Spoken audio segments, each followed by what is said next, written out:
صوبہ پنجاب کے دارالحکومت لاہور میں سموگ کے دوران ایک نیا خطرناک وائرس پھیلنے کا انکشاف ہو گیا۔ دا نیوز کے مطابق لاہور میں مہلک سموگ کے دوران پھیلنے والی بیماریوں میں نئے پراسرار وائرس سے متعلق اطلاعات موصول ہوئی ہیں۔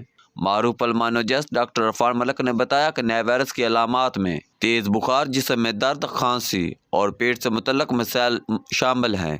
یہ بیماری ایک شخص سے دوسرے میں منتقل ہو سکتی ہے۔ شہر میں روزانہ کی بنیاد پر وائرس کے 30 سے 40 مریض اسپتالوں کا رخ کر رہے ہیں۔ بچے اور بزرگ اس بیماری سے سب سے زیادہ متاثر ہوئے ہیں۔ تاہم پنجاب کے صوبائی دارالحکومت میں وائرس کے باعث ابھی تک کسی کی ہلاکت رپورٹ نہیں ہوئی۔ صوبہ پنجاب کے نگران وزیر صحت ڈاکٹر جاوید اکرم نے خدشہ ظاہر کیا ہے کہ نیا وائرس کورونا ہو سکتا ہے۔ لوگ اس وقت کووڈ کا ٹیسٹ نہیں کروا رہے۔ اس وقت مختلف قسم کے وائرس شہریوں کی صحت کو متاثر کر رہے ہیں۔